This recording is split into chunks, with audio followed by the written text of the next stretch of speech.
All right, so 2 hands on the wheel. That's important. Got to remember that. Got my headphones in. All right, it's a little sunny, but we're going to make do. But I want to talk about something that I hear restaurant owners tell me all the time that I think is just a flawed understanding of where customers come from. If you've ever seen the movie Moneyball, they have that flawed understanding they talk about of where runs come from, right? And of course they changed the whole game of baseball. So something that, and I don't think it's restaurant owners' fault, okay? This lie has been perpetuated by the point of sale industry because it benefits them. So all the time they're asking about gift cards and loyalty, right? Those things are important, surely.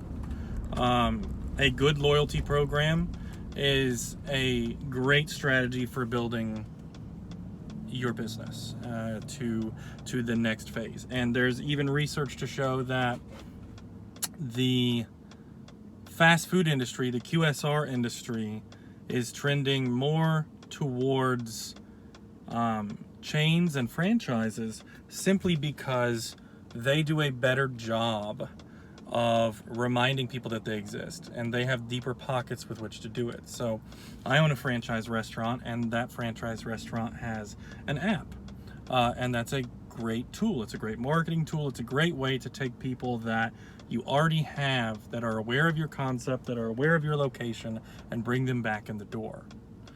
And you could grow over time, kind of a slow burn, right? More loyal customers. You could grow, how many times those loyal customers are coming in. But it doesn't shake, that is bright. It doesn't really change the fact of the matter that you're still bringing a customer back that already knows about you, right? And they're only going to have so much money and desire to spend on your concept and your product at your establishment per month, right? And gift cards, kind of the same thing, not really the same thing, because gift cards can bring in new customers, particularly during the holiday season, right? But they're also being bought typically for people that like your concept already, right? I don't really go out and buy a gift card for a restaurant for a friend of mine that's never been to that restaurant. I may do that if I want to support a business, but I'm not going to do that generally, because I want to know that I'm buying them something that they like. So if our goal as restaurant owners is to take an already existent customer base and make that customer base more loyal, or to drive up how much money they're spending per month, then those can be great tools. But I see struggling restaurants every day, every week, asking about these types of products, and it's not where their mindset should be.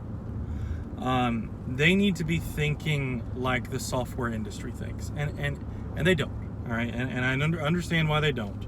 But I come from the software world, and we think in terms of user acquisition, right? So if I can you've got your traditional funnel, right, in the graph that you see in front of you, and if I can shove 20,000 people into the top of that, of awareness of my business, then a percentage of them is going to make it to the next stage, to the next stage, to the next stage, and out the end, I'm going to get some people that decide to actually pay me for my product, right? Restaurant owners, especially ones that are trying to get a new concept to stick, or are trying to revive a concept, or are struggling and really need to get, their unit economics of their business to make sense, need to think more in terms of new user acquisition, or what I call new regular acquisition, right? So if 200 new people a week can walk into my quick service establishment, or can become aware rather of my quick service establishment, that it exists, that it's in their community, that it has something they may be interested in, whatever it is. And a percentage of those will eventually try my product, and then a percentage of those will turn into people that enjoy that product and might try it again. That's where loyalty becomes important. And that's why I think it's more important than, say, something like gift cards, except for the holidays. That's how I re-educate restaurant owners that I speak to about how they act and think and where they spend their money in terms of marketing and that type of thing. All too often, restaurant owners that I talk to aren't spending anything on marketing. They're posting something once a month on social media and then scratching their head when their business comes in waves or not at all, right? So I think it comes down to a flawed understanding. The reason the point of sale industry pushes gift cards and loyalty so hard is because it's sticky for them, right? If you have gift cards with that point of sale, then it's a bigger headache to switch points of sale. It's not because it's the best thing to focus on for your business. They don't care, usually, about your business. Some of them do, okay? But the big box ones, they're just, peddling a product, and they're trying to create features that are going to keep users paying for that product.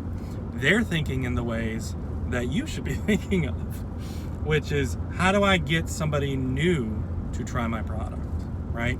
So if you look at your average guest count or your average covers, or if you don't have that data, just how many orders you're getting per week, right? What that order average is, and you're struggling to make ends meet, then I encourage you to run some experiments. Not all marketing has to be these big grand schemes of, I'm gonna buy a billboard or this and that. And quite often, some of those things don't pan out.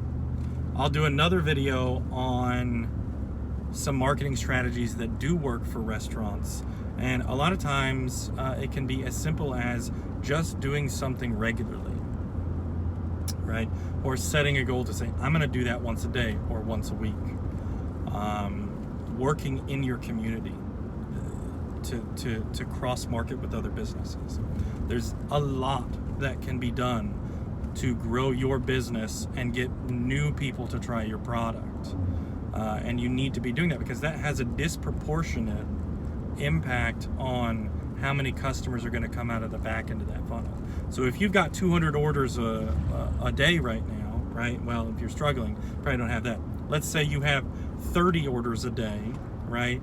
In your QSR establishment, right?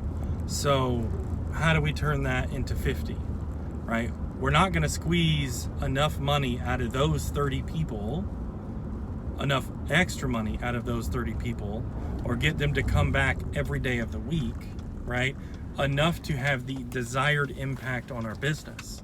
But what we can do, and what we should be doing before we get into loyalty and gift cards and worrying about those things, is trying to get more new first-time visitors to our restaurant. And that's my restaurant musings of the day. Hope you're having a good one.